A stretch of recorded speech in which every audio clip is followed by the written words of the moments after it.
رمضان رمضان رمضان۔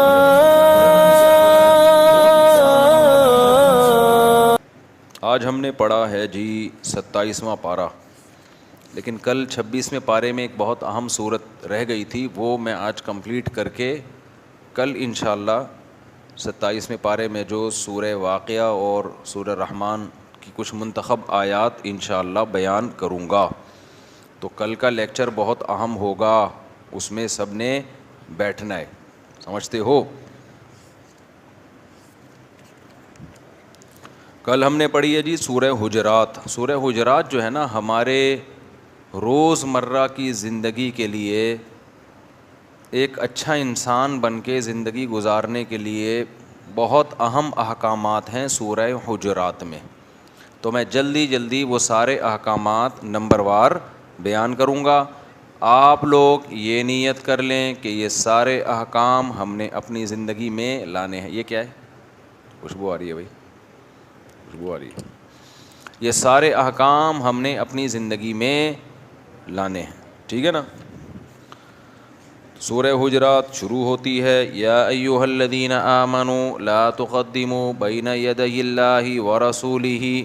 اے لوگو جو ایمان لائے ہو، جو اعتراف کرتے ہو کہ ہم اسلام کو صحیح مانتے ہیں، ہم مسلم ہیں، ہم اللہ کو اللہ اور اللہ کے پیغمبر کو میسنجر آف گاڈ مانتے ہیں، تو ایک کام کرو، لا تقدموا، اللہ اور اس کے رسول سے آگے نکلنے کی کوشش مت کرو۔ آگے نکلنے کا کیا مطلب؟ آپ کوئی کام کر رہے ہیں یا کوئی فیصلہ کر رہے ہیں، بتایا گیا بھائی شریعت یہ کہتی ہے، اب آپ نے کیا کیا؟ شریعت کو ایک طرف رکھ دیا۔ اس کا مطلب آپ اپنے آپ کو اللہ سے اور اس کے رسول سے زیادہ عقل مند سمجھ رہے ہیں، زیادہ آگے نکلنے کی کوشش کر رہے ہیں۔ بہت سے لوگ ہوتے ہیں نا لبرل ٹائپ کے، ایکچولی اس حکم میں یہ سمجھ میں نہیں آتا ہے، ایکچولی اس میں تو نقصان ہے۔ وہ میں نے بتاتا ہوں اکثر واقعہ کہ ایک خاتون کو کسی شخص کو مسئلہ بتایا کہ بہن کا حصہ اسلام میں آدھا ہے، یار یہ سمجھ میں نہیں آتا، آدھا ہے یہ کیا بات ہے، اس بیچاری کو آدھا کیوں دیا، اس کو پورا کیوں نہیں دیا، اتنے مسائل ہوتے ہیں عورتوں کے ساتھ۔ میں نے کہا اگر اللہ میاں سے میری ملاقات ہوئی تو میں آپ کا نام لے کے بتا دوں گا کہ بھئی یہ ان کو اشکال ہو رہا ہے، اے اللہ تو یہ ان سے مشورہ لینا چاہیے تھا اللہ تعالیٰ کو احکام نازل کرنے سے پہلے۔ تو یہ سب فضول قسم کی باتیں ہیں۔ جو خدا نے قانون بنایا ہے وہ انسانیت کے لیے اس سے بہتر قانون ہو نہیں سکتا۔ عورت کو آدھی میراث دی گئی ہے، ذمہ داریاں بھی اس پہ کم ڈالی گئی ہیں، مرد کو دگنی دی گئی ہے، لیکن اس سے خرچہ اس سے ڈبل سے بھی زیادہ کرا لیا ہے۔ اور اسلام کے علاوہ جو دیگر مذاہب ہیں نا، ان میں تو آدھی بھی نہیں ہے۔ آج ایک عیسائی مسلمان آئے ہوئے تھے تو انہوں نے بتایا، میں نے کہا عیسائیت میں کتنی آپ لوگ ہیں، کرسچینٹی میں لڑکیوں کو کتنا حصہ ملتا ہے؟ انہوں نے کہا 1 روپیہ نہیں ملتا۔ اگر کسی عورت کو اس وراثت چاہیے ہوتی ہے، وہ کورٹ میں کیس کرتی ہے کہ مجھے عیسائیت کے مطابق نہیں، مجھے سیکولر قانون میرے اوپر نافذ کیا جائے، سمجھ رہے ہیں؟ اگر وہ مذہب کو بنیاد بنائے گی تو 1 روپیہ بھی نہیں ملے گا۔ ہندوؤں میں بھی ایسے ہی چل رہا ہے۔ ایک ہندو لڑکی نے مجھے خود بتایا کہ ہمارے یہاں 1 روپیہ نہیں ملتا لڑکیوں کو، آپ لوگ کے یہاں آدھا تو مل رہا ہے نا۔ تو باتیں کرنا آسان ہے۔ اچھا 3 طلاق پر لوگ اشکال کرتے ہیں، یہ 3 لفظ زبان سے نکالے پورا رشتہ میاں بیوی کا ختم، بچے رل گئے۔ بھائی اللہ یہ کیسا معاذ اللہ ظالم ہے، کچھ تو تلافی کا موقع ہونا چاہیے نا۔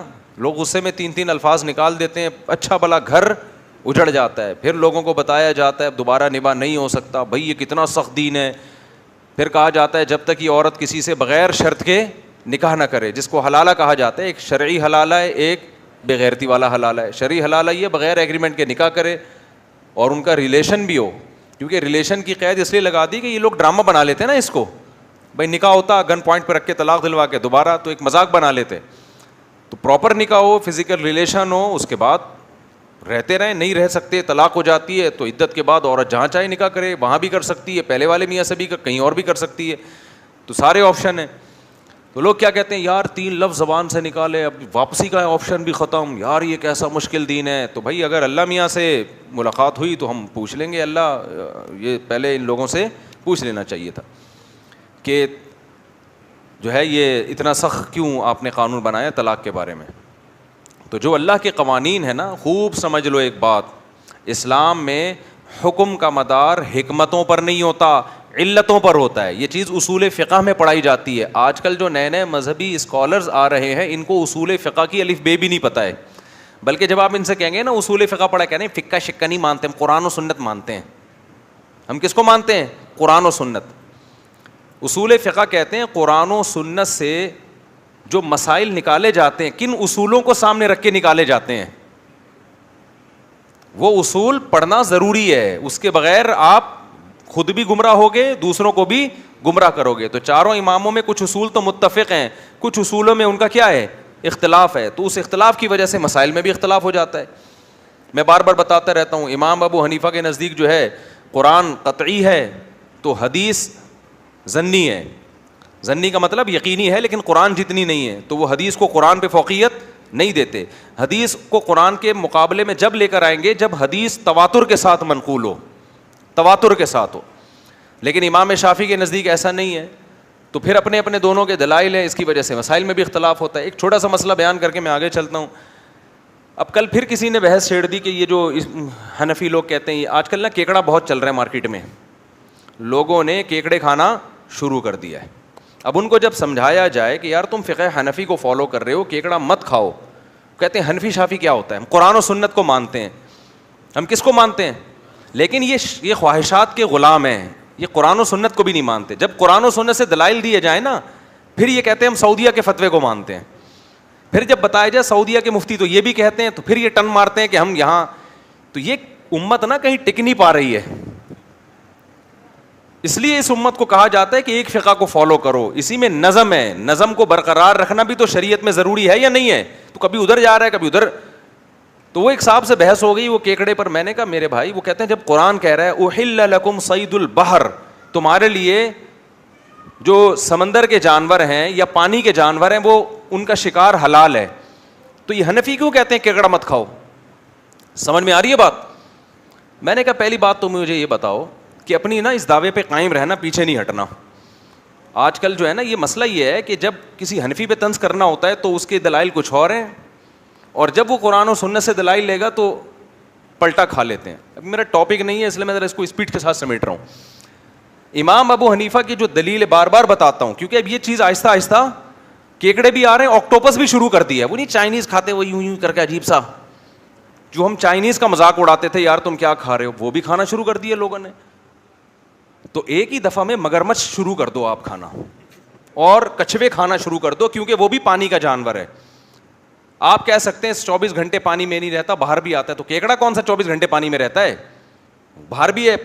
تو آپ کھاؤ. آپ سیدھا سیدھا پھر یہ فتویٰ دو کہ بھائی یہ بھی جائز ہے، مگرمچھ بھی جائز ہے، اور کیا کیچوا بھی، وہ کچھوا بھی جائز ہے، اور کچھوے کے انڈے بھی اسی طرح جائز ہیں جیسے مرغی کے انڈے جائز ہیں. تو کچھوے کے انڈے پکا کے کھاؤ. عرب علماء میں منافقت نہیں ہے. وہ جب کہتے ہیں نا پانی کے جانور حلال ہیں تو ان کا فتویٰ ہے کہ کچھوا بھی حلال ہے، ان کا فتویٰ ہے کہ مگرمچھ بھی حلال ہے. یہاں جو بر صغیر کے اسکالرز ہیں نا جو فقہ حنفی پہ طنز کرتے ہیں، کیکڑے اور جھینگے پہ تو بڑے مسائل ریکارڈ کروا رہے ہوتے ہیں، جب کچھوے اور بات آتی ہے اس کی مگرمچھ کی تو پی جاتے ہیں مسئلہ. تو پھر سب کچھ حلال کرو نا. نہیں آ رہی میرا خیال ہے بات؟ پھر کس بیس پہ آپ نے مگرمچھ کو حرام کہہ دیا ہے؟ اگر آپ کہتے ہیں وہ ذی ناب ہے کہ نوکیلے دانت والا ہے، تو شارک مچھلی بھی تو ذی ناب ہے، اور بھی تو بہت سی مچھلیاں ہیں جو شکار کر کے کھاتی ہیں. تو اس لیے یہ ایک چیز پہ چلو. ابو حنیفہ کی دلیل کہ صرف مچھلی حلال ہے، اس میں امام ابو حنیفہ کی دلیل کمزور نہیں ہے. اور اگر آپ کو ابو حنیفہ سمجھ میں نہیں آتے تو پراپر پھر ایک پورا فقہ شافعی فالو کر لو، تاکہ جو اس میں پابندیاں ہیں امام شافعی نے ان کو بھی تو فالو کرو نا. کیکڑا کھانے کے لیے شافعی بنا ہوا ہے، اور دیگر مسائل میں جہاں اس کو امام شافعی کے مذہب میں مشکلات لگ رہی ہیں وہاں کیا بن جاتا ہے؟ حنفی بن جاتا ہے. یہ کسی کے نزدیک بھی جائز نہیں ہے. تو یہ جو امام ابو حنیفہ نے کہا، یہ جو قرآن کی آیت ہے نا احل لکم صید البحر، تمہارے لیے سمندر کا شکار حلال ہے، اس کا سیاق و سباق کیا ہے؟ اس کا سیاق و سباق یہ ہے کہ احرام کی پابندیاں یہ خشکی کے جانوروں پہ عائد ہوتی ہیں، سمندر کے جانور پہ عائد نہیں ہوتی. آگے ہے وَحُرِّمَ عَلَيْكُمْ صَيْدُ الْبَرِّ مَا دُمْتُمْ حُرُمًا، جب تک تم احرام کی حالت میں ہو تم پر خشکی کے جانور کا شکار حرام ہے. احرام کی حالت میں آپ شکار نہیں کر سکتے نا، اللہ نے کہا سمندر کا کر سکتے ہو. باقی یہ کہ سمندر کی صرف مچھلی کیوں حلال ہے، اس کی دلیل امام ابو حنیفہ کی بہت مضبوط دلیل ہے. قرآن مجید ہر قسم کے مردار کو حرام قرار دیتا ہے, ہر قسم کے مردار کو حرام, اور یہ قطعی ہے. حرمت علیکم المیتہ, تم پہ سارے مردار کیا ہیں, حرام ہے. المیتہ استغراق کا الف ہے, ان کو استغراق کا بھی نہیں پتا مجتہدین جو آج کل مارکیٹ میں آ رہے ہیں نا, استغراق کسے کہتے ہیں. ہر قسم کا مردار کیا ہے, بولو, حرام ہے. حدیث میں آتا ہے احلت لنا میتتان, دو مردار ایسے ہیں جو کیا ہیں ہمارے لیے حلال کیے گئے. وہ دو مردار کیا ہیں, السمک والجراد, مچھلی اور ٹڈی. ٹڈی ایک پرندہ نہیں جو کھیتوں کو چٹ کر جاتا ہے, تو اس سے پہلے کہ وہ کھیت چٹ کرے آپ اس کو چٹ کر جائیں. شاید اس میں حکمت بھی یہی ہو کہ ہماری کھیتیاں چٹ کر رہے ہیں تو ہم اس کو چٹ کر جائیں. وہ بہرحال جو بھی حکمت ہے ہمیں اس کا نہیں پتا, ہمیں تو حدیث میں آتا ہے. اور یہ معنن متواتر ہے یہ حدیث. معنن متواتر کا مطلب سند کے لحاظ سے متواتر نہیں ہے, معنن کا مطلب اسلاف سے سینہ بسینہ صحابہ تابعین سے نا تواتر کے ساتھ اس پر عمل چلا آ رہا ہے کہ ٹڈی کو حلال سمجھا گیا اور مچھلی کو حلال سمجھا گیا ہے. تو کتنی مضبوط دلیل ہے یہ. اور یہ جو حدیث میں آتا ہے کہ صحابی سے نے پوچھا کہ یا رسول اللہ ہم سمندر کے پانی سے وضو کریں, آپ نے فرمایا کہ اس کا پانی طہور ہے, پاک ہے, والحل میتتہ, اور اس کا مردار بھی کیا ہے, حلال ہے. تو یہاں بھی مردار سے مراد مخصوص قسم کا مردار ہے جو مچھلی ہے. اس لیے کہ نبی صلی اللہ علیہ وسلم سے جو اصل سوال پوچھا گیا تھا کہ سمندر کے پانی سے وضو جائز ہے یا نہیں ہے, تو آپ نے فرمایا اس کا جو مردار ہے اس کو ذبح کیے بغیر ہم کھا سکتے ہیں, تو یہ پانی کیا ہے, اس میں کوئی حرج نہیں ہے. تو اس کا اتنا عموم لے لینا کہ اس میں ہر قسم کا مردار شامل کر لینا, یہ قرآن کے جو متواتر آیتیں ہیں نا جن میں حرمت علیکم المیتہ, مردار پہ پابندی اللہ نے لگائی ہے, اس کا یہ روایت مقابلہ نہیں کر سکتی. تو اس مردار سے اللہ نے صرف کس کو مستثنیٰ کیا ہے, مچھلی کو مستثنیٰ کیا ہے. تو مچھلی اس سے مستثنیٰ ہے. اور مضبوط بات ایک یہ بھی ہے کہ ہمیں کسی صحابی یا تابعی سے, کوئی معتد بھی تابعی سے نہیں ملتا کہ انہوں نے سمندر کی مخلوق میں مچھلی کے علاوہ کسی مخلوق کو سونگھا بھی ہو کہیں, کھانا تو بہت دور کی بات. یعنی یہ کنایتاً میں کہہ رہا ہوں, پتہ چلا کسی نے روایت نکال لی کہ انہوں نے سونگھا تھا, ایک سمجھانے کے لیے. کہیں بھی ثابت نہیں, کوئی ضعیف روایت بھی نہیں ہے اسلاف میں کہ انہوں نے کچھ کھایا ہو. حالانکہ سعودی عرب جو جزیرہ عرب ہے 3 طرف سے پانی میں ڈھکا ہوا ہے, وہ جزیرہ نما جسے کہتے ہیں. تو ان کے ہاں تو بہت وافر مقدار میں کیکڑوں کا بزنس بھی ہونا چاہیے تھا, جھینگوں کا بھی بزنس ہونا چاہیے تھا, اور آکٹوپس بھی بکنا چاہیے تھا. ہم دیکھتے ہیں نہ صحابہ میں کہیں ہے نہ تابعین میں. سمک کھائی جا رہی ہے, حوت کھائی جا رہی ہے, مچھلی کھائی جا رہی ہے. تو اور ویسے بھی الحلال بین والحرام بین. ایک ہمارے مسقط میں دوست ہیں, بڑے اچھی دوستی ہے میری ان سے, انہوں نے مجھے, ہیں حنفی لیکن وہ بھی کبھی ادھر کبھی ادھر کبھی ادھر کبھی ادھر, انہوں نے مجھے ایک بھیجا کہ بھائی یہ, انہوں نے کوئی کویت کے کسی مفتی صاحب کا نا ایک کلپ بھیجا کہ وہ کہہ رہے ہیں کہ یہ چاروں فقہ برحق ہیں, بہت اچھے ہیں, لیکن اسلام میں ہے کہ نبی صلی اللہ علیہ وسلم کو جب بھی 2 مشکل امور پیش آتے تھے, اختار ایسرہما, آپ اس میں آسان چیز کو اختیار کرتے تھے.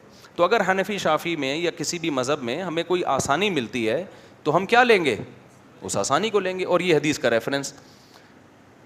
تو انہوں نے کہا اگر مجھے آسانی مل رہی ہے کہ مجھے وہاں, ان کے یہ الفاظ نہیں, میں اپنے الفاظ میں بتا رہا ہوں, کہ مجھے وہاں کیکڑا وہاں سے مل رہا ہے, 2 نمازیں اکٹھی کرنا وہاں سے مل رہی ہیں, اور فلاں چیز وہاں سے مل رہی ہے, فلاں وہاں سے مل رہا ہے, تو کیا جا رہا ہے. میں نے کہا محترم آپ نے ایک حدیث تو دیکھ لی کہ جب نبی صلی اللہ علیہ وسلم کو 2 معاملات میں اختیار دیا جاتا تھا تو ایسر کو, آسان کو استعمال کرتے تھے. اس سے آپ یہ استدلال کر رہے ہیں کہ اگر 2 علماء کے قول ہیں مختلف, ایک کہہ رہے حلال ہے, ایک کہہ رہے حرام ہے, تو آپ کس کو ترجیح دے رہے ہیں, حلال والے کو. لیکن دوسری حدیث ہے, آپ صلی اللہ علیہ وسلم نے فرمایا, بالکل صحیح حدیث ہے, الحلال بین والحرام بین, حلال بھی واضح, حرام بھی واضح, وبینہما امور مشتبہات, ان کے درمیان کچھ چیزیں مشتبہ ہیں اور وہ بہت سے لوگوں پر مخفی ہیں. تو جو اپنے آپ کو مشتبہات سے بچا لے گا وہ سری حرام سے بھی بچ جائے گا. اس سے پتہ چل رہا ہے کہ اگر فقہا کے حدیث کی تشریح میں اختلاف ہو رہا ہے, ایک کہہ رہے حلال ہے, ایک کہہ رہے حرام ہے, تو پھر اس حدیث کی روشنی میں کس کو لیا جائے گا, حرام والے قول کو لیا جائے گا. میں نے کہا یہ حدیث بھی تو ہے. تو آج کل مسئلہ یہ ہے کہ جس کو جو جہاں سمجھ میں آ رہا ہے اس کو حدیثیں بھی مل رہی ہیں, اس کو ریفرنسز بھی مل رہے ہیں, اور اس کو جو ہے وہ پھر اس پہ قرآن و سنت کا لیبل بھی لگا رہا ہے. وہ میں نے ایک واقعہ سنایا تھا نا کہ اہل حدیث کا فون آیا میرے پاس کہ ولی کی اجازت کے بغیر لڑکی اگر نکاح کرے تو کیسا ہے. مجھے کچھ خوشبو آ گئی, کچھ اسمیل آ گئی کہ بھائی یہ کوئی غیر اہل حدیث لگ رہا ہے. تو میں نے کہا کہ میرے بھائی ولی کی اجازت کے بغیر نکاح, آپ اہل حدیث تو نہیں ہیں؟ اس نے کہا ہاں میں اہل حدیث ہوں. میں نے کہا اہل حدیث کے یہاں نہیں ہوتا.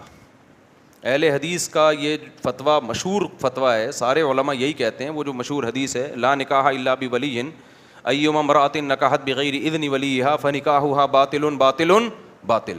جو عورت ولی کی اجازت کے بغیر نکاح کر لے اس کا نکاح کیا ہے؟ حدیث میں 3 دفعہ آتا ہے باطل ہے باطل ہے باطل ہے. میں نے یہ حدیث کا حوالہ دیا اور میں نے کہا اہل حدیث تو کہتے ہیں نکاح نہیں ہوگا. کہہ رہے نہیں آپ بتائیں آپ لوگ کیا کہتے ہیں. میں نے کہا آپ, میں جو بھی کہتا ہوں, فقہ حنفی کا تو مشہور ہے کہ ولی کی اجازت کے بغیر اگر کفو میں نکاح کیا تو ہو جائے گا. میں نے کہا آپ ابھی اہل حدیث ہیں تو آپ فقہ حنفی کی طرف کیوں ٹن مار رہے ہو؟ ابھی یہ تو خواہشات کی غلامی ہو گئی نا. کہہ رہے نہیں میں کسی فقہ شقہ کو نہیں مانتا, نہ میں اہل حدیث کو, میں قرآن و سنت کو مانتا ہوں. اب دیکھو یہ شیطان کی چالاکیاں ہیں. کیا کہہ رہے ہیں میں کس کو مانتا ہوں؟ قرآن و سنت کو. میں نے کہا قرآن و سنت کو آپ مانتے ہو, آپ ایج پتہ نہیں 25-26 سال تھی اس کی.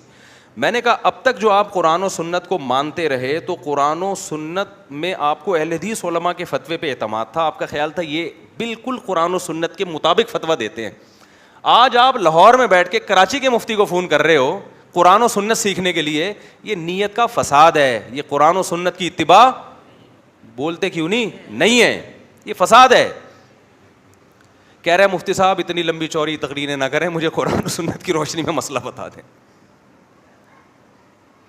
میں نے کہا یار 25 سال میں کبھی ایسی لجاجت نہیں کی آپ نے کہ قرآن و سنت کی روشنی میں مسئلہ تو میں آپ کو ویسے سمجھا دوں الگ سے, لیکن اس عمل کو کوئی بھی جائز نہیں کہتا کہ آپ ٹن مار رہے ہو, اپنے مسلک کو چھوڑ رہے ہو, حنفیوں سے فتویٰ لے رہے ہو. کس کام کے لیے؟ تاکہ لڑکی حلال ہو جائے آپ کے لیے. تو آپ جس چیز کو ٹھیک سمجھتے ہیں, چاہے وہ آپ کی رائے کے موافق ہو یا آپ کی رائے کے خلاف ہو, آپ کو اسی پہ رہنا ہے. تو یہ نظم ہے کہ ایک فقہ کی پابندی یہ ضروری اسی وجہ سے ہے تاکہ کلبازیاں نہ کھائیں لوگ. باقی ابو حنیفہ کی دلیل اس بارے میں کہ بغیر ولی کی اجازت کے بھی نکاح ہو جاتا ہے عورت کا بشرطے کہ کفو میں ہو, تو یہ دلیل بہت مضبوط ہے اور وہ اسی اصول پر ہے. کہتے ہیں یہ جو حدیث ہے ایما امرأۃ نکحت بغیر اذن ولیہا فنکاحها باطل باطل باطل, کی خبر واحد ہے, یہ قرآن کا مقابلہ نہیں کر سکتی. قرآن میں جو تواتر کے ساتھ آیات ہیں ان میں حتی تنکح زوجا غیرہ, قرآن کہہ رہا ہے مرد نے بیوی کو 3 طلاقیں دے دی, جب تک وہ کہیں اور نکاح نہیں کرے گی اس وقت تک وہ پہلے کے لیے حلال نہیں ہو سکتی. یہاں قرآن یہ نہیں کہہ رہا کہ جب تک اس کا ولی اس کا کہیں اور نکاح نہیں کرائے گا, اس کا مطلب اس کو خود بھی اختیار ہے نکاح کرنے کا. اس کے علاوہ بھی روایات ہیں, بخاری کی حدیث ہے, نبی صلی اللہ علیہ وسلم کی خدمت میں ایک عورت آئی کہ میں آپ سے نکاح کرنا چاہتی ہوں, آپ نے منع کر دیا. ایک صحابی نے کہا کہ یا رسول اللہ میرا نکاح کرا دیں, تو آپ نے ان کا نکاح پڑھا دیا. وہاں کہیں نہیں ہے نبی نے پوچھا کہ تمہارا ولی راضی ہے یا نہیں ہے, تمہارا ولی کہاں ہے, تم نے ولی سے پوچھا ہے کہ, اور بہت ساری. تو حدیث دونوں طرف ہیں. تو ابو حنیفہ نے دیکھا کہ وہ حدیث جو قرآن کے زیادہ قریب ہے, قرآن کی اور بھی آیتیں ہیں, میں بھی چونکہ یہ مسئلہ یہاں بیان کرنے کے لیے نہیں میں بیٹھا, تو امام حنیفہ نے دیکھا کہ جو حدیث قرآن کے موافق ہے اس کو لے لیا اور جو قرآن کے خلاف ہے اس میں تعویل کر دی. اس میں مشہور تعویل یہی ہے کہ اس عمل کو ناپسند کیا گیا ہے کہ بلا وجہ کوئی عورت اگر باپ کی مرضی کے بغیر شادی کرتی ہے, گھر سے بھاگتی ہے, جو تو یہ مجازاً اس کو کہا کہ نکاح باطل ہے. اور بھی بہت سارے جواب دیے ہیں کیونکہ بخاری کی حدیث اس کے مقابلے میں ہے اور قرآن اس کے مقابلے میں ہے. میں اسپیڈ سے اس لیے بیان کر رہا ہوں یہ مسئلہ کہ ابھی یہ میں یہاں اختلافی مسائل کے لیے نہیں بیٹھا. باقی میرا اس پہ ایک تحریری فتویٰ ہے بڑا مضبوط کہ امام ابو حنیفہ کے نزدیک جو عورت بغیر ولی کی اجازت کے نکاح کو جائز کہتے ہیں اس کے دلائل کیا ہیں, اس پہ میرا ریٹن میں ایک فتویٰ, تحریری فتویٰ, اس پہ اصل دلائل پوری ڈیٹیل کے ساتھ اس پر ہیں. ابھی تو میں صرف یہ بتانا چاہ رہا ہوں کہ یہ جب کیکڑا کھانا ہوتا ہے تو اہل حدیث بنا ہوا ہے, اور جب کسی لڑکی سے ابا کی اجازت کے بغیر شادی کرنی ہے تو کدھر کو ٹن مار رہا ہے, حنفیوں کی طرف ٹن مار رہا ہے. تو یہ حساب آج حنفی بھی ایسے ہی کرتے ہیں, 3 طلاقیں دے کے اہل حدیث سے فتویٰ لے رہے ہیں. 2 نمازیں اکٹھی پڑھنی ہیں تو امام شافی بنے ہوئے ہیں اور سعودی بنے ہوئے ہیں. وہ کسی نے کہا نا مگرمچھ کھانا, شیخ صالح العثیمین کا فتویٰ ہے کہ مگرمچھ جائز ہے. میں نے کہا ان کا یہ بھی فتویٰ ہے کہ ایک نماز جان کر جس نے چھوڑ دی وہ کافر ہے, نکاح ٹوٹ گیا اس کا. کہہ رہے نہیں میں سعودیہ کے مفتی ہوں. وہ بار بار کہتے ہیں سعودیوں کو مانتا ہوں میں, سعودی یہ بر صغیر کے مولویوں کو نہیں مانتا, ان کو کیا پتہ اسلام کا, یہ اجمی لوگوں کو کیا پتہ اسلام کا. علم جب دنیا میں پھیلا ہے نا تو اجمیوں کا زیادہ کام ہے. محدثین میں اجمی عربی کم ہے, اجمی سب سے اونچا نام محدثین میں امام بخاری کا ہے. یہ عربی تھوڑی تھے, یہ تو فارسی بان تھے, اجمی تھے. یہ چاروں اماموں میں جس کو سب سے زیادہ فالو کیا وہ ابو حنیفہ ہیں. وہ عربی تھوڑی تھے, وہ کیا تھے؟ اجمی تھے. محدثین میں اجمی زیادہ. اور مجاہدین جو گزرے ہیں دنیا میں جنہوں نے علاقے فتح کیے ہیں, ان کی تاریخ اٹھا کے دیکھو, ان میں بھی آپ کو اجمی بنو امیہ کے دور میں تو ٹھیک ہے, شروع میں تو عرب تھے, لیکن جب ادھر کو آئے نا, ترکوں نے خلافت عثمانیہ نہیں کتنے 100 سال قائم کی, یہ عربی تھوڑی ہیں. یہ بڑی, آج جو امریکہ کو بھگا کے نکالا ہے افغانستان سے, وہ کس نے نکالا ہے؟ وہ بھی اجمیوں نے نکالا. میں یہ نہیں کہہ رہا عربوں کے قربانیاں نہیں, عربوں کی بھی بہت بڑی قربانی ہے, لیکن یہ کہنا کہ اجمی اسلام میں پیچھے ایسا کرو گے تو کوئی بھی نہیں آئے گا میرے بھائی, ٹھیک ہے نا. تو علم میں ہر چیز میں, ہاں بدعتیں زیادہ ہیں اجمیوں میں, وہ عربوں میں بھی ہیں. جو عرب بدعتی ہیں نا, وہ پھر بدعت میں بھی ماشاء اللہ کہاں ہیں, لیکن سعودی عرب بدعتوں سے الحمدللہ بچا ہوا ہے. یہ ایک بہت پازیٹیو ہے کہ توحید پرست ہے, جو خوبیاں ہیں وہ بہرحال ہیں. اور اجمیوں میں بدعتیں بہت ہیں, لیکن جو علماء اجمیوں میں بدعت کے خلاف ہیں وہ بدعتی نہیں ہیں, وہ مکمل توحید پرست لوگ ہیں. تو ہر چیز کو مج نہیں کر دینا چاہیے. تو جو کہتا ہے نا کہ میں سعودیوں کے مفتیوں کو مانتا ہوں, سعودی کے علماء ہمارے لیے بہت قابل احترام ہے, خاص طور پہ بن باز اور العثیمین کا نام تو سعودی میں بہت ہے, بڑے پرہیزگار علماء تھے. لیکن جب وہ کیکڑا کھانے کے لیے شیخ صالح العثیمین کا فتویٰ لے گا تو ہم کہیں گے بن باز کا اور العثیمین کا رحمہم اللہ کا فتویٰ یہ ہے کہ ایک نماز چھوڑ دینے والا اسلام سے خارج. اب آپ یہ نہیں کہنا کہ ان کے پاس اس پہ کوئی دلیل نہیں ہے, ان کے پاس بہت مضبوط دلائل ہیں جن سے پتہ چلتا ہے کہ نماز چھوڑ دینا ایک ایسا عمل ہے جس سے انسان اسلام سے نکل جاتا ہے. وہاں آ کے آپ بولو گے کہ یار میں چونکہ ابو حنیفہ کو فالو کرتا ہوں, تو ان کے نزدیک نماز چھوڑنا کفر کے قریب تو ہے, ایکچولی کافر نہیں ہوتا, کیونکہ وہ فتویٰ یہ دیتے ہیں کہ مرتد بھی ہو جاتا ہے, نکاح ٹوٹ جاتا ہے. اور ان کا یہ بھی فتویٰ ہے کہ اگر, میں نے خود پڑھا ہے کہ اگر کوئی, شیخ صالح العثیمین کا, اگر ایک عورت کا شوہر بے نمازی ہے, عورت کورٹ میں کیس کرے کہ بے نمازی شوہر ہے, تو کورٹ اس کو خلا دے دے گی. لو بھیا, ٹھیک ہے نا, اس کو یہ رائٹ ہے کہ وہ چلی جائے. اور بھی بہت سارے اس طرح کی چیزیں ہیں. تو یہ خواہشات سے بچنے کے لیے کہا جاتا ہے بھائی نظم کی پابندی. نظم اسی میں ہے کہ جو تواتر کے ساتھ فقہ چلا آ رہا ہے نا, ایک کو فالو کرو اور دوسرے کو بھی کیا سمجھو, برحق سمجھو. تو اس لیے یہ کیکڑے کھانے ہوں آپ نے, مکمل شافی فقہ کو فالو کرو, پھر مکمل, یا فقہ حنبلی کو فالو کرو کمپلیٹلی.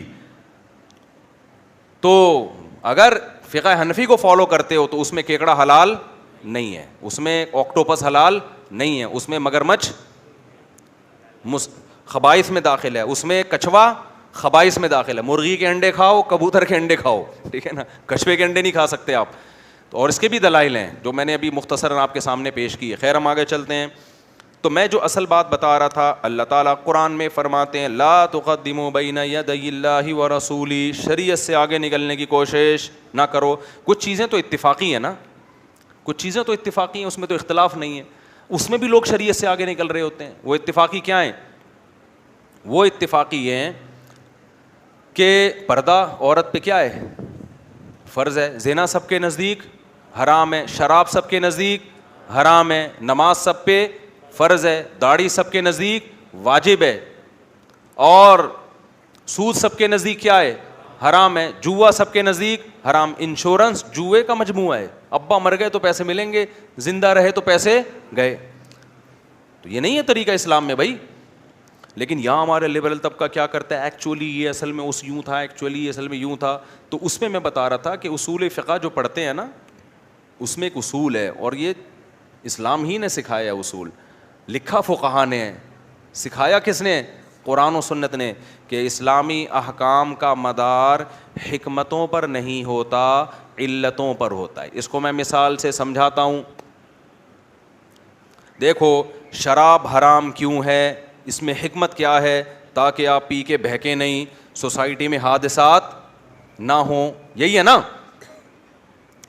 اصل. ورنہ شراب میں کیا ہے بھائی, اللہ میاں کو کیا ہے شراب سے, مشروب ہے تو جیسے باقی ہے یہ بھی ہے, لیکن اس کو پی کے کیا ہو جاتا ہے, آدمی کی کھوپڑی آؤٹ, کھوپڑی آؤٹ ہوتی ہے, طلاقیں بھی ہوتی ہیں, قتل و غارت بھی ہوتے ہیں, مار دھاڑ بھی ہوتی ہے, اور پتہ نہیں کیا کیا ہوتا ہے. جو نہیں ہو رہا تو پی کے دیکھو پتہ چلے گا کیا کیا ہوتا ہے, ٹھیک ہے نا.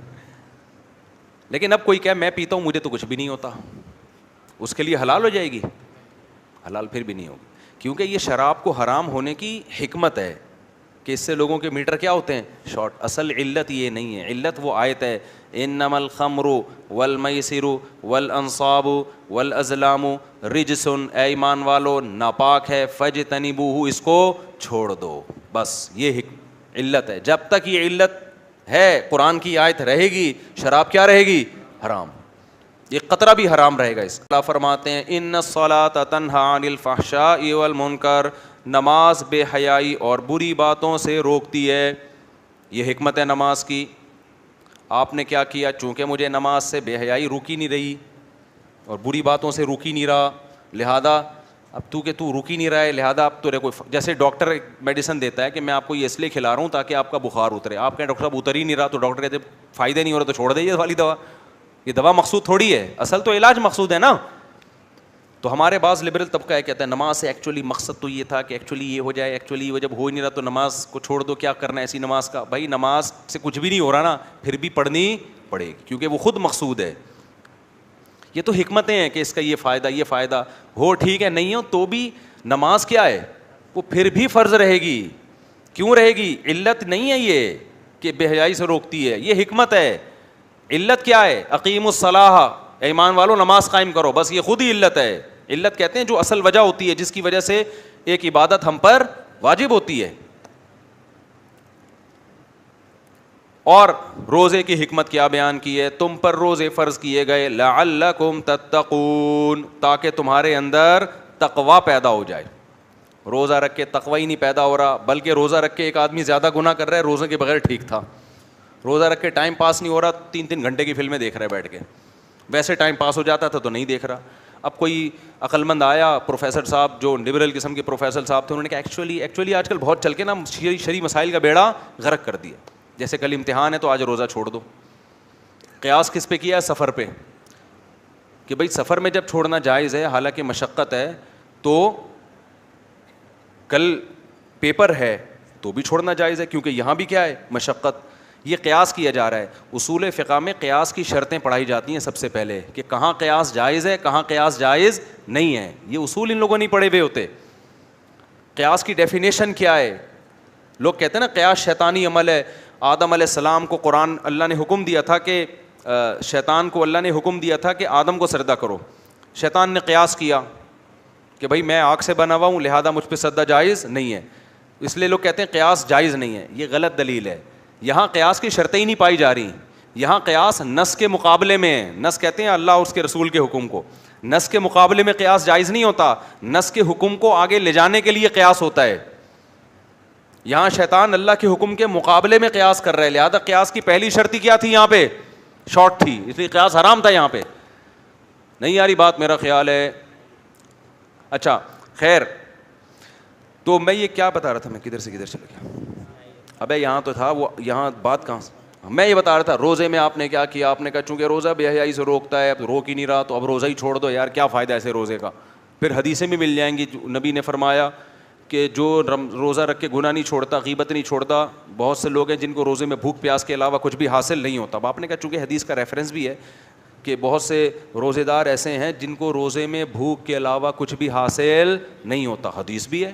اور یہ کون لوگ ہیں جو روزہ رکھ کے گناہ نہیں چھوڑتے, غیبت نہیں چھوڑتے. آپ نے کہا یار چونکہ میں تو غیبت چھوڑتا نہیں ہوں بھائی, میرے سے تو باس نے میرے ساتھ سلوک ایسا کیا ہوا ہے کہ میں اس کی غیبت کے بغیر, ساس کی غیبت کے بغیر کسی مسلمان کا روزہ گزرے گا؟ بتاؤ. آپ لوگ کا گزرے گا, ہمارے بھی گزرتا ہے الحمدللہ.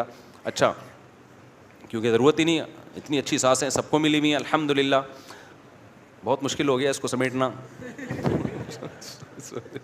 اچھا تو اچھا بھائی, تو اب کیا ہے, ایک آدمی کہہ رہا ہے غیبت کے بغیر, تو اب میں ایکچولی روزے کا فائدہ نہیں, کیونکہ بخاری مسلم حدیث کا ریفرنس, اس کو کیا کہا جائے گا بھائی, حدیث کا یہ مفہوم نہیں ہے.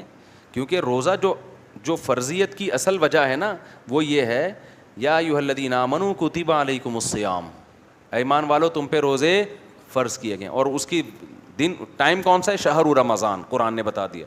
اب یہ جو ہے نا کہ گناہ چھوڑو, تو یہ حکمتیں ہیں روزے کی. گناہ چھوڑیں, یہ روزے کی کیا ہے, حکمت ہے, یہ علت نہیں ہے. علت قرآن کی آیت ہے کہ تم پہ روزے فرض ہیں, گناہ چھوڑو نہ چھوڑو, یہ خود ایک گناہ ہے روزہ چھوڑ دینا. باقی حدیث میں جو کہا جا رہا ہے کہ بہت سے لوگ جو روزہ رکھ کے بھی گناہ کرتے ہیں ان کو بھوک پیاس کے علاوہ کچھ نہیں حاصل ہوتا، یہ صرف موٹیویشن کے لیے ہے، یہ بتانے کے لیے نہیں ہے کہ گناہ نہیں چھوٹ رہے تو روزہ ہی چھوڑ دو، کوئی فائدہ ہی نہیں ہے روزہ رکھنے کا. موٹیویشن کے لیے بہت سی چیزیں کہی جاتی ہیں نا، تبھی علماء اس کا مطلب بتاتے ہیں کہ روزے کی اصل برکات حاصل نہیں ہوں گی، اس لیے حدیث میں یہ کہا گیا کہ جی کوئی فائدہ نہیں ہے. لیکن مطلب یہ نہیں ہے کہ کوئی فائدہ نہیں ہے، رکھنا پڑے گا، روزے کا رکن ادا ہوگا، ثواب بھی ملے گا روزے کا. سمجھتا ہے کہ نہیں سمجھتا؟ صرف ریفرنسز یاد کیے ہوئے ہوتے ہیں آج کل لوگوں نے. تو اس سے کیا پتہ چلا کہ اسلامی احکام کا مدار حکمتوں پر نہیں ہوتا بلکہ کس پر ہوتا ہے؟ علتوں پر. اسی طرح یاد رکھو یہ جو 3 طلاق کا مسئلہ ہے نا، اس میں بہت ابتلا ہو گیا ہے. آج کل لوگ ادھر ادھر کے فتوے لے رہے ہیں کہ اسلام تو ایکچولی نہیں چاہتا کہ میاں بیوی کا گھر اجڑے، تو ہم وہاں سے فتویٰ لے آتے ہیں جہاں اجڑنے کے بجائے کیا ہو رہا ہو؟ جڑ رہا ہو. ایک آدمی نے مجھے کہا کہ بھائی مجھے ایک فتویٰ مل رہا ہے 3 ایک ہوئی ہیں، تو میں نے کہا یہ فتویٰ غلط ہے، اس پر تو نہ قرآن ہے نہ حدیث ہے، چاروں ائمہ کا اتفاق ہے، صدیوں سے اجماع چلا آ رہا ہے کہ 3 ہوتی ہیں. تو انہوں نے کہا دیکھیں اسلام کس کو پسند کرتا ہے، میاں بیوی الگ ہوں یا اکٹھے رہیں؟ میں نے کہا اسلام تو چاہتا ہے اکٹھے رہیں. تو کہہ رہے ہیں میں وہ والا فتویٰ نہیں فالو کروں جس میں اسلام کے مزاج کے مطابق ہو. میں نے کہا اسلام یہ چاہتا ہے کہ میاں بیوی اکٹھے رہیں، لیکن 3 طلاقوں کے بعد چاہتا ہے ایسا، یہ آپ کی بھول ہے. ٹھیک ہے نا، 3 کے بعد نہیں چاہتا اسلام. یہ چاہتا ہوتا تو اللہ نے اتنی شرطیں تھوڑی لگائی ہوتی ہیں کہ عدت کرے اور پھر وہاں شادی کرے اور اس کے بغیر آ ہی نہیں سکتی ہے. تو اللہ تو چاہ رہے ہیں کہ اب نہیں رہ سکتے. اب سوال پیدا ہوتا ہے یہ بچے رو رہے ہیں اور بیوی کا گھر اجڑ رہا ہے، تو بھائی دنیا کے ہر قانون میں ایسا ہوتا ہے کہ کچھ لوگوں کو نقصان ہوتا ہے. دیکھو زید نے بکر کو قتل کر دیا، اسلام کیا کہتا ہے؟ زید کی گردن اڑائی جائے گی. اب زید کی گردن اڑانے سے ہو سکتا ہے بیوی بچوں کا سارا بیڑا غرق ہو رہا ہو سکتا ہے کہ نہیں ہو سکتا؟ لوگ کہیں گے اس کی بیوی بچوں کا کیا قصور ہے یار، قتل زید نے کیا، یہ تو بیوہ ہو جائے گی، مسائل میں پڑ جائے گی. اس زید کو بھی غصہ آ گیا تھا، وہ بھی برا آدمی نہیں ہے، بس غصے میں ٹھا کر کے گولی چلا دی اس نے، اس کا بھی کوئی بری نیت نہیں تھی، وہ اس کو ستایا اتنا گیا تھا، ایک دن اس نے ٹھا کر دیا، اتفاق سے بندوق بھی تھی اس کے ہاتھ میں. اب اس کو لٹکا رہے ہو، لیکن اس کی بیوی بچے کہاں جائیں گے؟ ہم کیا کہیں گے بھائی قانون جو بنایا جاتا ہے نا چند لوگوں کو دیکھ کے نہیں، کس کو؟ پوری انسانیت کو دیکھا جاتا ہے. تو اللہ میاں نے 3 طلاقیں دینے والے کو طلاق کی روک تھام کے لیے کیا ہے. چند لوگوں کو سزا ملے گی لیکن سوسائٹی کی کیا ہوگی؟ اصلاح ہوگی. تو اس قانون کی سب سے بڑا فائدہ کیا ہوا ہے کہ اسلام میں طلاق اتنی آسان لیکن طلاق کا ریشو سب سے کم ہے. یہ کتنی بڑی دلیل ہے. اگر ہمیں بتایا جاتا نا عقل سے فیصلہ کرو تو ہم غلط فیصلے کرتے. تو اس لیے جہاں اللہ ہاں یہ ناجائز عمل ضرور اللہ نے اس کو کر دیا کہ یہ کام جائز نہیں ہے تمہارے لیے، طلاقیں اکٹھی 3 طلاقیں دینا، اس کے پروسیس طریقہ بتایا ہے، لیکن دے دو گے تو سزا ملے گی، اور وہ سزا کیا ہے؟ ختم. اب عورت رو تو رہی ہے لیکن اس کا بھی اس میں فائدہ ہے کہ جو آدمی کم بخت جذبات میں اپنی زبان پہ کنٹرول نہ کر سکے کل وہ گلا بھی دبا سکتا ہے، کل وہ کچھ بھی کر سکتا ہے، اس میں اس کا بھی فائدہ ہے، وقتی نہیں ہے لیکن دیر پا فائدہ ہے. تو بہت ساری حکمتیں ہیں جو ہمیں معلوم نہیں، لیکن ہمیں حکمتوں میں پڑھنے کی ٹینشن کی ضرورت اس لیے نہیں ہے کہ ہم علتوں کے پابند ہیں، حکمتوں کے پابند نہیں ہیں. سمجھتا ہے کہ نہیں سمجھتا ہے؟ تو اس کو خوب اچھی طرح سمجھو. پردے کے حکام میں بھی ایکچولی دل کا پردہ ایکچولی وہ بھائی پردہ اللہ میاں نے حکم دیا ہے پردہ کرو، تمہیں پردہ کرنا پڑے گا. اچھا میرے جو آج کل کلپ آتے ہیں کسی خاتون کے ساتھ بیٹھا ہوں ہنس ہنس کے باتیں کرے، وہ بھائی وہ ہنس ہنس کے باتیں کر رہی ہوتی ہے، میں وہاں ہنس ہنس کے باتیں کرنے کے لیے نہیں جاتا. اب اس کو میں کیسے سمجھاؤں کہ آپ رو رو کے باتیں کریں مجھ سے؟ وہ بھی ڈالا ہوتا ہے مفتی صاحب ادھر تو پردے پر بیان کر رہے ہیں، ادھر خاتون کا انٹرویو، پردے میں انٹرویو لے رہا ہوں میں. اچھا بعض دفعہ ایسے بھی ہوتا ہے کسی کے گھر گیا، مجھے نہیں پتا تھا یہاں کیا ہونے والا ہے میرے ساتھ، میں گیا ہوں تو وہ ویڈیو شیڈیو بن گئی اور سب کچھ آ گیا، ادھر بیٹھ گئے ہم بیٹھے ہوئے ہیں کہ بولو بھائی. یہ تو اب لوگ مشہور جو لوگ تو اپنے چینل کو پروموٹ کرتے ہیں نا، اب عین موقع پہ کسی کو روکنا کہ یار تم یہ نہ کرو، یہ غیر اخلاقی حرکت ہے. ایک دن کیا ہوا، میں یہاں باہر کھڑا ہوا، ایک لڑکا آیا، مفتی صاحب ایک لفظ میرے لیے بول دیں اور یہ چینل کو سبسکرائب کریں، یہ کریں. مجھے کیا پتا، میں نے بیچارے کو بول دیا، وہ ملینز میں ماشاء اللہ اس کی ویڈیوز چلی گئیں، اس کا چینل ہٹو. مجھے یہ بھی نہیں پتا تھا کہ یہ چینل کوئی غیر شرعی کام تو نہیں کر رہا. تو میں جب بول دی نا اس کو سبسکرائب کریں اس چینل کو، ایسے چلتے پھرتے، تو بس وہ سمجھ لو کہ بس ویسے ہی بول دیا ہے. باقی آگے پتہ نہیں اس میں کیا شراب بک رہی ہے یا کوئی فلمیں آ رہی ہیں، مجھے کیا پتا.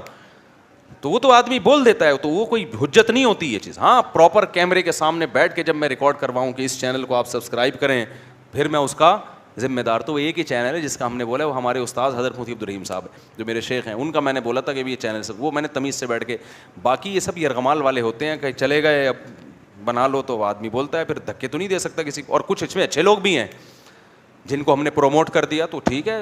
تو میں یہ نہیں کہہ رہا کون اچھا ہے کون برا ہے, لیکن میرے اس عمل پہ تنقید آپ کے لیے بنتی نہیں ہے, یہ انسان پھنس جاتا ہے اس میں. اچھا بھائی آگے چلو. یہاں ایک اور بات ہے, علماء جو خواتین کے سامنے بیٹھتے ہیں نا, بعض دفعہ عورت نے پردہ نہیں کیا ہوا ہوتا تو اس کو کہا جائے گا کہ مولوی صاحب کے سامنے بیٹھی ہو پردہ تو کرو. مولوی صاحب کو نہیں کہا جائے گا کہ بے پردہ عورت کے ساتھ کیوں بیٹھے ہوئے ہیں. مولوی صاحب کوئی چھپڑ میں کسی پائپ کے اندر نہیں بیٹھے ہوئے برساتی نالے میں, یا بند کمرے میں نہیں بیٹھے, اوپنلی بیٹھے ہوئے ہیں.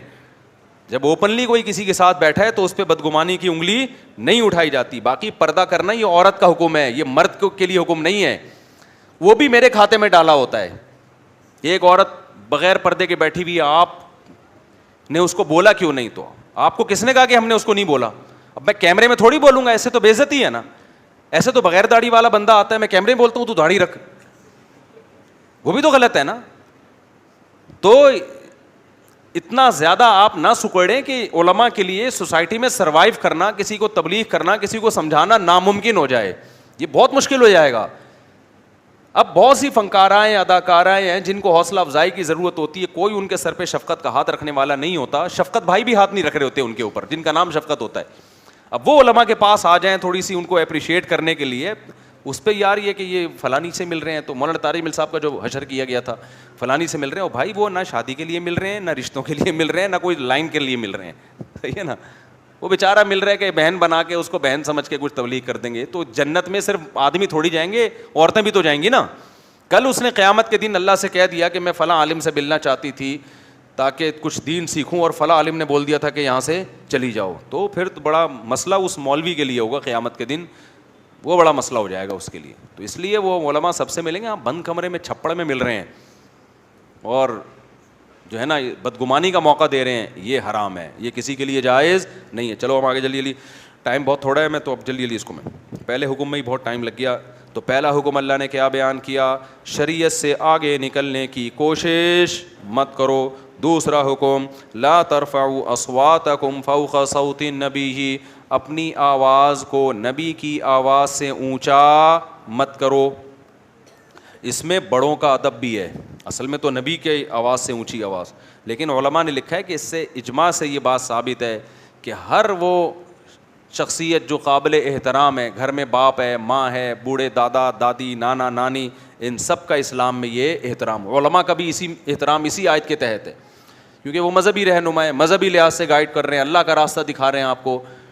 تو جتنے بھی ادب جو بھی ہمارے لیے قابل ادب ہے, تو شریعت نے حکم دیا ہے ہم اپنی آواز کو ان کی آواز سے اونچا نہ کریں. یہ بات لوگوں کو قرآن و سنت کی روشنی میں سمجھ میں نہیں آتی, لیکن جب کسی کمپنی میں جاب ملتی ہے تو باس کے سامنے اونچی آواز سے بات نہیں کرتے. جب ویسے بتاؤ نا بزرگوں کے سامنے اونچی آواز سے بات نہ کرو, کہہ رہے ہیں شخصیت پرستی ہے. جب پولیس والے کو کہا جائے ایسے جو کے سامنے اونچی آواز سے بات نہ کرنا, کہہ رہا اچھا ہوا پہلے بتا دیا ورنہ ایسی کی تیسی ہو جاتی میری. تو تمیز آپ نے دفتروں میں بھی کرنی ہے, اس تمیز پہ پیسے ملتے ہیں, ثواب نہیں ملتا. گھروں میں مسجدوں میں تمیز سے رہو گے تو پیسے نہیں ملیں گے, لیکن ثواب دبا کے ملے گا. آگے چلتے ہیں ہم. اچھا یہ بھی ہوتا تھا, بعض بیچارے سیدھے سادے صحابہ, دیہاتی صحابہ, وہ آ کے نا نبی صلی اللہ علیہ وسلم کے گھر کے باہر کھڑے ہو کر وہیں سے آواز مارتے تھے, یا محمد صلی اللہ علیہ وسلم. جیسے ہمارے گیٹ کے باہر ہوتے طارق بھائی ایسے آواز مار رہے ہوتے ہیں لوگ, بہت دفعہ ہوتا ہے طارق بھائی ایسے چیخ رہے ہوتے ہیں ہمارے دوست بے تکلف ہیں, مجھے ان پہ کوئی اعتراض بھی نہیں ہے, نہ ہم اپنے آپ کو اس قابل سمجھتے ہیں کہ اتنا ہمارا احترام کیا جائے. لیکن محلے والوں کو بڑی ٹینشن ہوتی ہے, یہ کون صاحب ہے بھائی جن کو پکارا جائے. تمیز کا تقاضا یہ ہے کہ آپ آئیں, دروازہ تمیز سے نوک کریں, اتنا کہ بم نہ پھٹے. جس کو سنانا چاہ رہے ہیں آج بھی ہوا ہے, دھاڑ دھاڑ دھاڑ, پتہ نہیں کوئی دروازے بجا بجا کے کتنا اس نے بجائے ہیں دروازے, نیند کی ایسی کی تیسی کر دی. کل بھی ایسا ہی ہوا ہمارے ساتھ, 12 بجے کسی نے دروازے بجانا شروع کر دیے. تو میں نے کہا کیا ہو گیا, میں سو رہا تھا, میں تو سویا ہی فجر کے بعد تھا, اور اتنی جمعے کا دن تھا, کل نہیں پتہ نہیں پرسوں کی بات ہے, ترسوں کی. تو جمعے کو مجھے جمعہ بھی پڑھانا تھا, ٹینشن وہ اٹھا دیا. میں نے کہا کیا مسئلہ ہے, کہہ رہے ہیں کوئی بندہ آیا ہے, بھیکاری آیا ہے وہ بیچارہ. اب وہ بھیکاریوں سے آدمی سختی سے بات بھی نہیں کر سکتا نا, مجھے یہ غریبوں سے بڑا ڈر لگتا ہے کہ سچی مچی کا غریب نہ ہو بیچارہ. تو میں نے اس کو, اسٹریٹ گارڈ نہیں گلی کا گارڈ, اس کو بولا یار اس کو بولو کہ خدا کے واسطہ کچھ خیال کرو. خیر اس کو تمیز سے بٹھایا, ہم نے کہا کسی اور وقت آنا. یہ بھی نہیں پتہ ہوتا نا یہ سچی مچی کا کہیں غریب ہی نہ نکلے. اللہ بولے گا تم پنکھوں میں مزے سے سو رہے ہو اور یہ بیچارے کے پاس روڈ نہیں ہے. تو میں اس کو ڈانٹا وانٹا نہیں, لیکن میں نے کہا اس غریب کو میں بیان میں لے آؤں گا یار. بھائی تمہیں پتہ ہے ہم نماز پڑھانے آتے ہیں, مسجد میں مل لینا, اور 20 طریقے ہوتے ہیں. خیر تو میرے بھائی, تو اس طرح کسی کو گلی میں چیخو پکار کر کے جب یہ طریقہ تھوڑا سا کیا ہے ایٹیٹیوڈ کے خلاف. دروازہ ناک کریں تمیز سے, 3 دفعہ ناک کریں, آ جائے ٹھیک ہے, نہیں تو واپس چلے جائیں. دھاڑ دھاڑ دھاڑ توڑتے نہ رہیں دروازہ.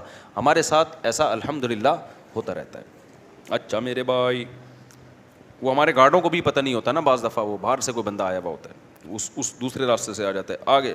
ہم بھی ڈھیٹیں کھولتے نہیں ہیں, کہیں آپ بھی ٹرائی کر کے دیکھیں. اچھا ایسا بھی ہوتا ہے ان کے. آگے قرآن کہہ رہا ہے یا ایھا الذین آمنوا ان جاءکم فاسق بنبأ فتبینوا. تیسرا حکم کہ غیر مصدقہ خبروں کو آگے مت پھیلاؤ. یہ بھی ہماری سوسائٹی کا بہت بڑا المیہ ہے, اس سے آگ لگتی ہے سوسائٹی. جب کسی سیاسی لیڈر کو کسی دوسری جماعت سے, کسی سیاسی جماعت کو دوسری سیاسی جماعت سے اختلاف ہوتا ہے نا, تو یہ بہت ہوتا ہے. دوسرے سیاسی لیڈر کے بارے میں کوئی نیگیٹو خبر آ گئی نا, آپ بغیر تحقیق کے اس کو پھیلانا ثواب سمجھتے ہیں کہ اس کو ذلیل کرو کسی طریقے سے, وہ تو ایسا ہے. اور اپنے والے کے بارے میں نیگیٹو آ گئی تو فوراً بھائی بغیر تحقیق کی خبریں مت پھیلاؤ. جب اسٹیبلشمنٹ اور فوج سے آپ کا اتحاد ہو تو ہر نیگیٹو چیز فوج اور اسٹیبلشمنٹ کی بھائی بغیر تحقیق کی خبریں مت پھیلاؤ. لیکن جب وہ ہی آپ کا حریف بن جائے تو ہر بلی کس پہ ڈال دو, اس پہ ڈال دو. جب آپ کی فرقے ہوتے ہیں, مختلف فرقوں سے آپ کا تعلق ہے اور آپ اس میں بڑے متشدد ہیں, دوسرے کو آپ سمجھتے ہیں یہ ایسی کی تیسی, اس کی زبان سے کوئی لفظ ایسا نکل گیا جس میں گستاخی کا پہلو نکل رہا ہے, فوراً گستاخی کے فتوے. اپنے والے بزرگ کی کتاب میں بھی پوری گستاخی ڈیٹیل سے لکھی ہوئی ہے, اس کو ایسے ٹھنڈے پیٹوں کیا کر جاتے ہیں, پی جاتے ہیں. ایکچولی اصل میں تو وہ یہ نہیں تھا, ان کا مقصد یہ نہیں. یہ ہول سیل کے حساب سے ہمارے سوسائٹی میں الحمدللہ ہو رہا ہے. بات آ رہی ہے سمجھ میں کہ نہیں آ رہی ہے؟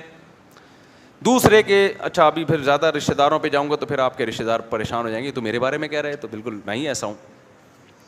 تو بھائی بغیر تحقیق کے جب تک یقینی, میرے پاس ایک شخص آیا کسی سیاسی لیڈر کے بارے میں کہنے لگا کہ اس کی کروڑوں کی جائیدادیں ہیں اور حرام جائیدادیں بنائی ہیں اس نے.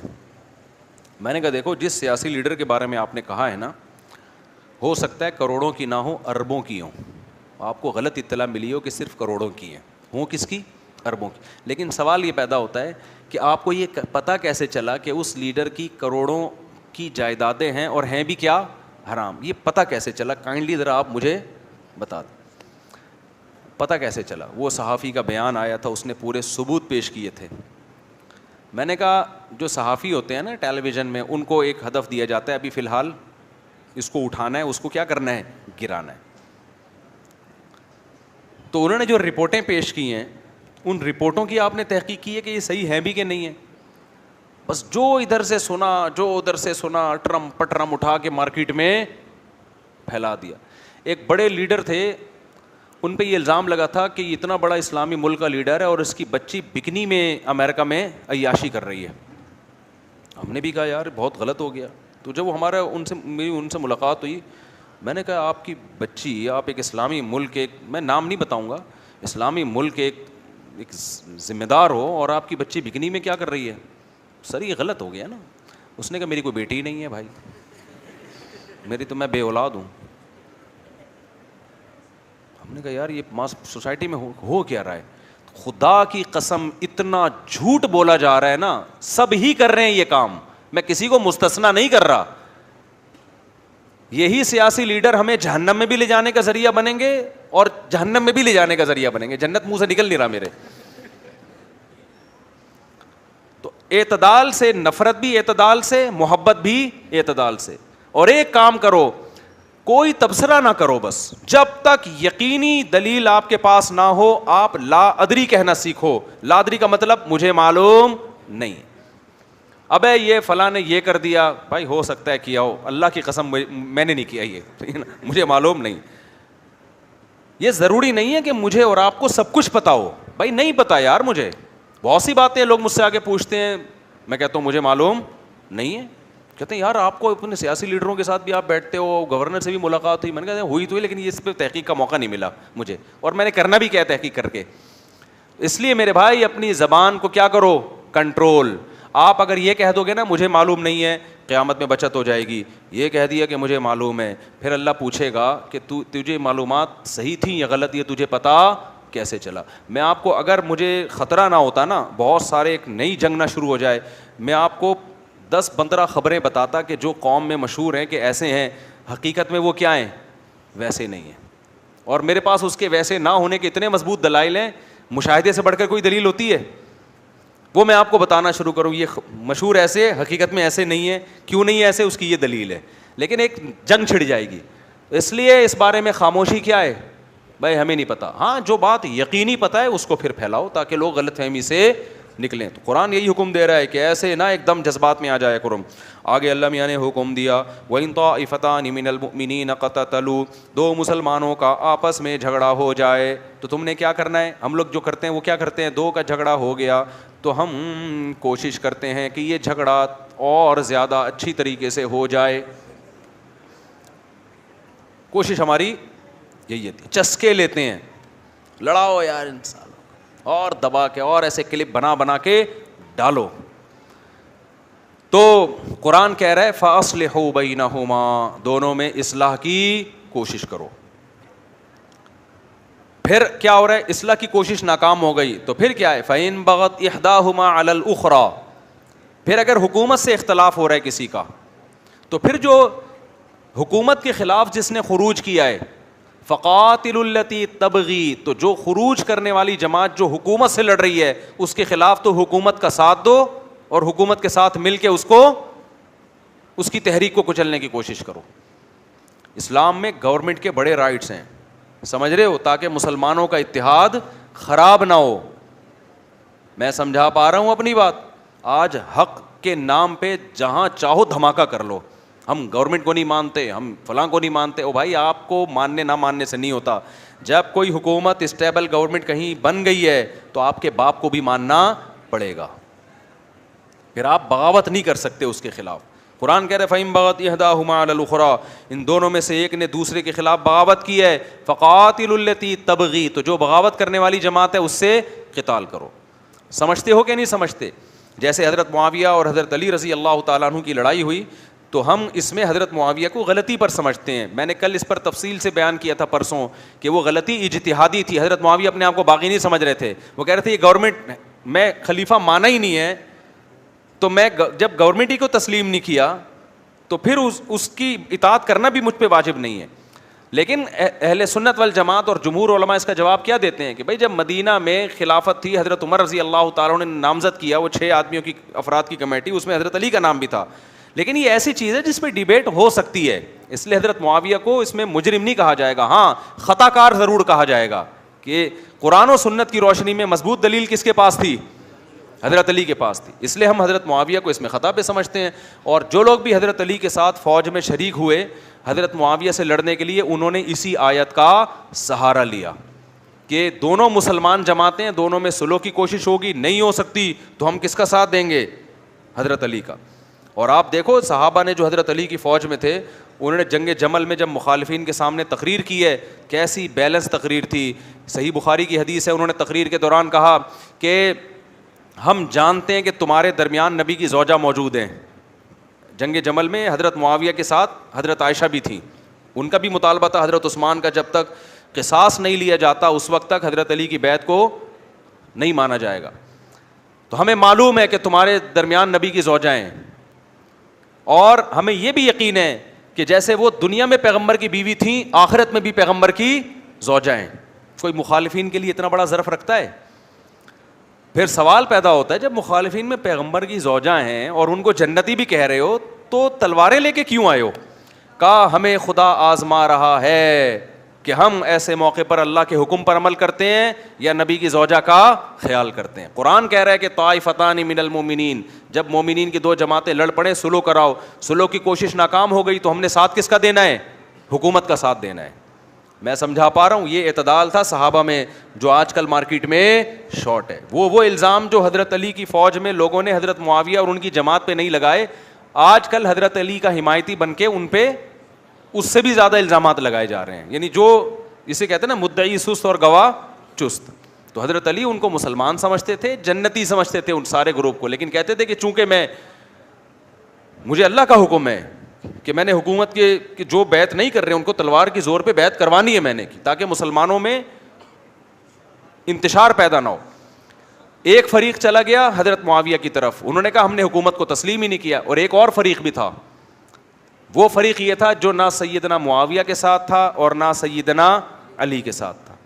وہ اس کے پاس بھی حدیثیں تھیں, ہر شخص قرآن و حدیث ہی سے استدلال کر رہا تھا, لیکن رائے کا کیا تھا؟ اختلاف. اس سے پتہ چلتا ہے کہ ان تینوں گروپوں کا مقصد اللہ رسول کی اطاعت تھی, لیکن اطاعت میں اجتہادی غلطی ہو رہی تھی. ایک کا خیال تھا میں اس طرح سے اطاعت کروں گا, دوسرے کا خیال تھا میں اس طرح سے. حضرت علی ایک صحابی کے پاس گئے کہ میری فوج میں شامل ہو اور ہم نے سیدنا جو حضرت معاویہ تھے ان کے خلاف لڑنا ہے.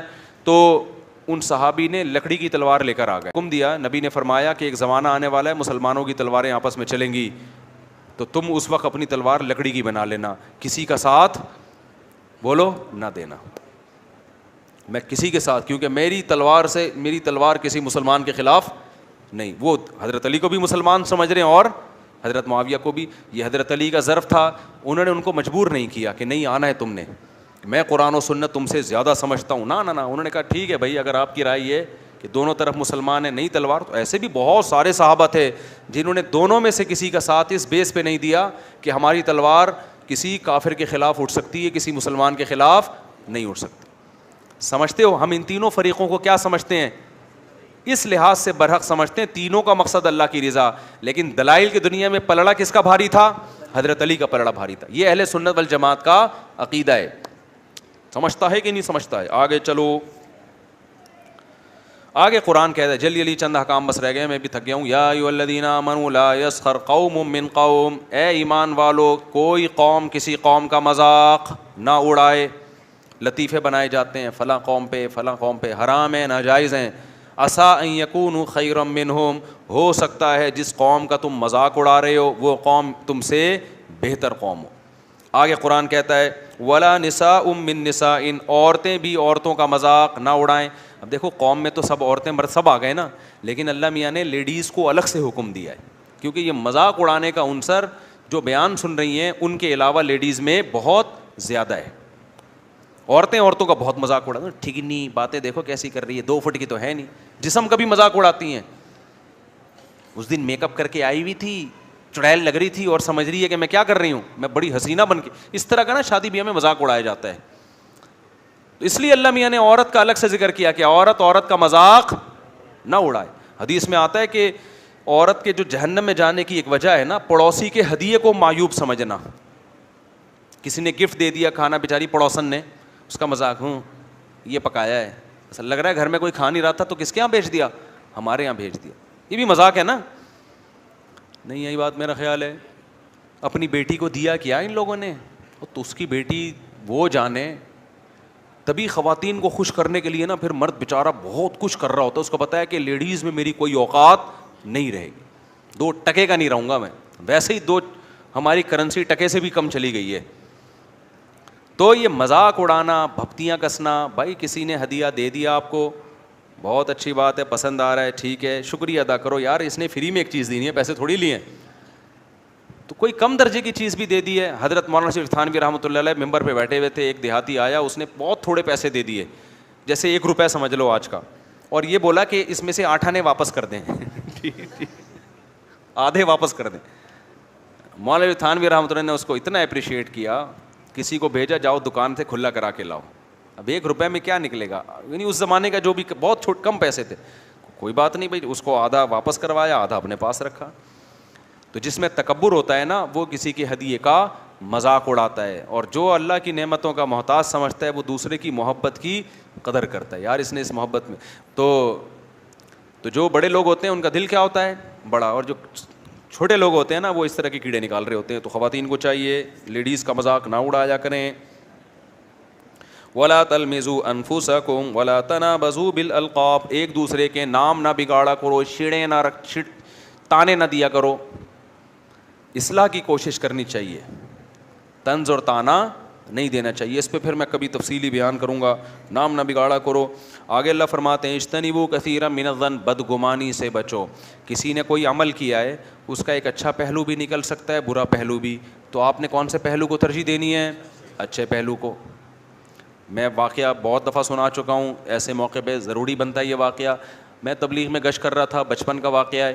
تو کیا ہوا, ہم جب ایک گھر میں گئے تو وہ صاحب جو ہے نا گھر کے دروازے سے آئے, ہمارے سامنے اندر گئے. ہمارے امیر نے جا کے دروازہ نوک کیا, بچے سے پوچھا وہ صاحب ہیں. بچے نے تھوڑی دیر میں ابا سے پوچھ کے آ کے بتایا وہ صاحب گھر پہ نہیں ہے. استغفر اللہ, میں بھی بدگمانی کر رہا ہوں. اچھا ٹھیک ہے نا. ابے ہم نے بولا یار وہ تو ہمارے سامنے گیا ہے. تو امیر صاحب نے کہا بھائی ہو سکتا ہے پیچھے ایک چھوٹا گیٹ ہو, پتلی گلی ہو, اور وہاں سے نکل گئے. بعض دفعہ ہوتا بھی ایسا, انسان اسپیڈ میں آتا ہے, واش روم میں گیا اور اپنی ضرورت سے ایک دم باہر. ہمارے ساتھ بھی ایسا ہوا ہے, بہت دفعہ ہوا ہے. تو مجھے ان کا یہ عمل اب تک یاد ہے کہ یار پازیٹیو سوچ والے ایسے سوچتے ہیں, اور نیگیٹو والے کیسے سوچتے ہیں, جیسے میں نے ابھی تھوڑی دیر پہلے سوچ کے دکھایا آپ کو. ٹھیک ہے کہ یار سوال ہی, بلکہ وہ نیگیٹو والا کیا کرے گا, جا کے دیکھے گا, چیک کرے گا پیچھے گلی ہے بھی کہ نہیں ہے. ابے چھوڑ دے گلی ہے یا نہیں ہے یار, اچھی تعویل کر لو, کیا خیال ہے. تو آج بھی یہی ہے, ہر عمل پہ نا کیڑے نکالے جا رہے ہیں. کوئی پاکستان میں بھی بیماری زیادہ ہے. جامعۃ الرشید والے بہت سارے پازیٹیو کام کیے, کیا کیا الزام لگا رہے ہیں. فوجی افسر سے مل رہے ہیں, ابے بوٹ پالشیے.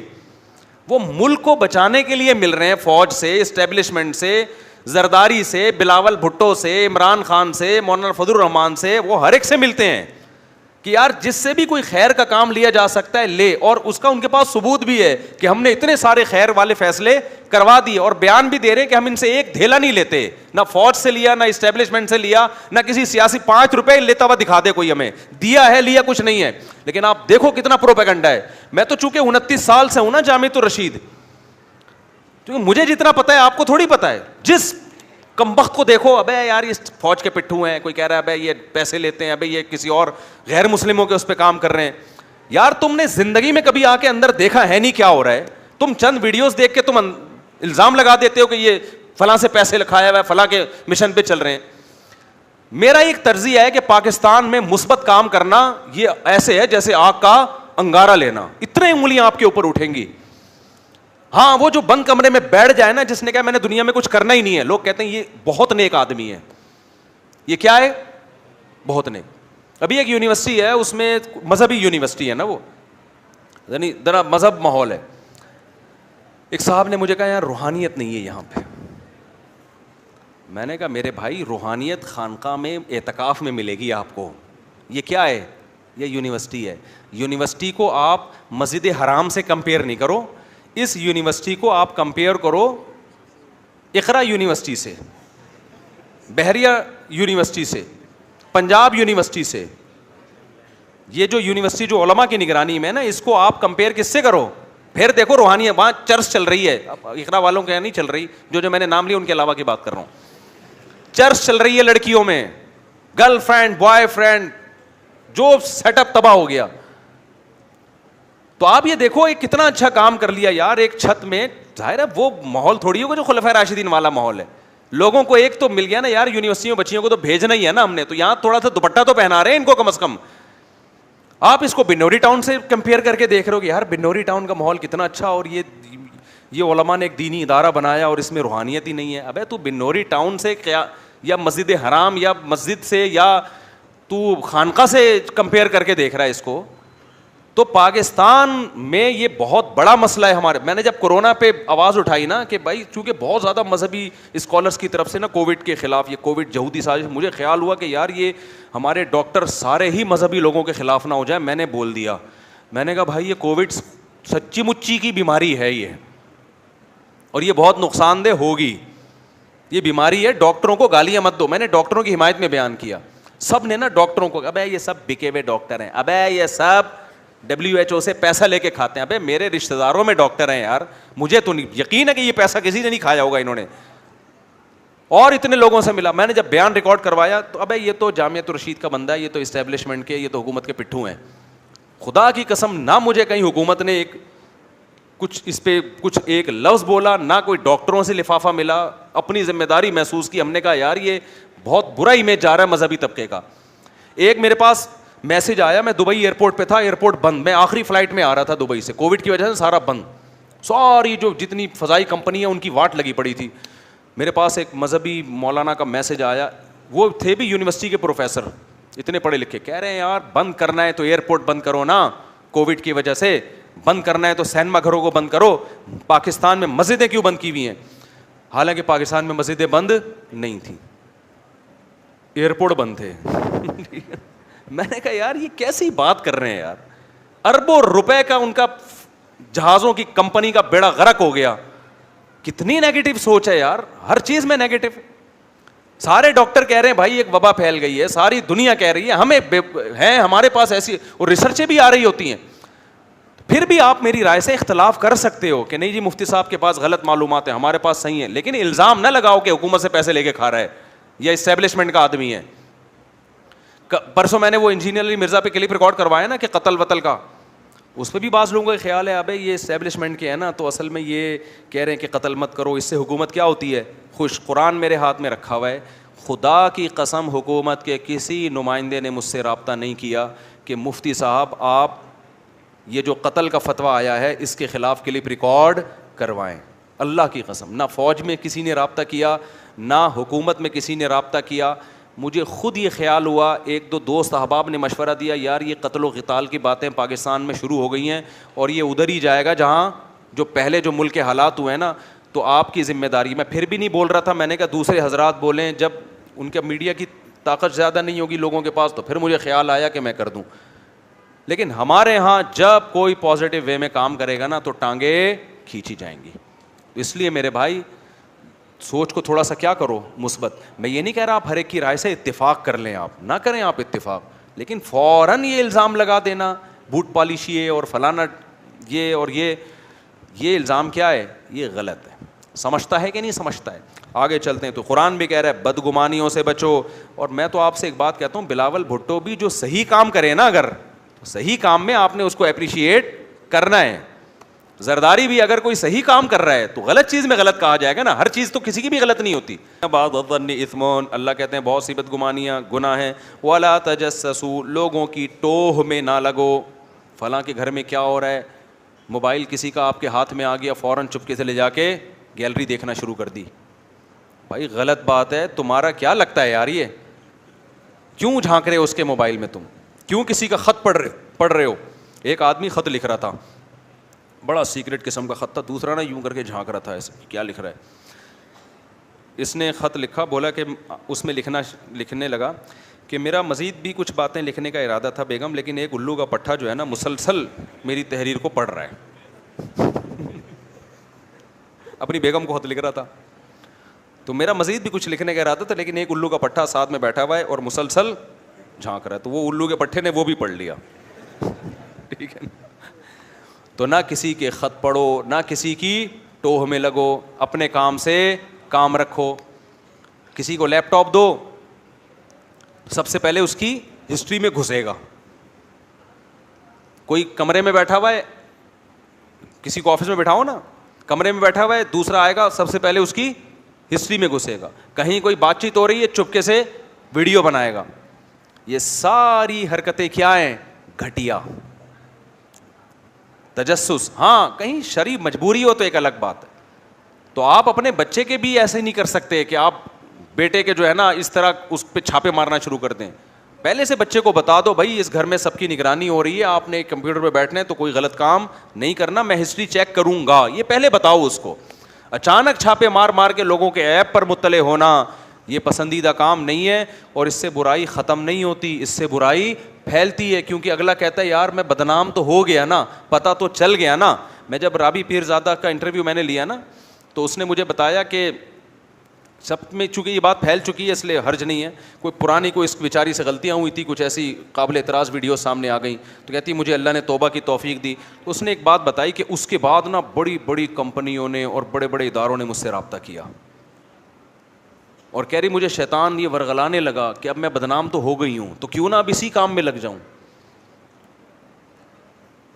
تو پردہ ڈال دیا جاتا, تو موقع ملتا ہے شیطان کو ورغلانے کا. اگر کسی نے ایسی ویڈیو دیکھی تھی ڈیلیٹ کر دیتا اور چپکے سے جا کے اس کو بتا دیتا کہ بھئی ایسی چیزیں وائرل ہو سکتی ہیں, آپ خیال کریں.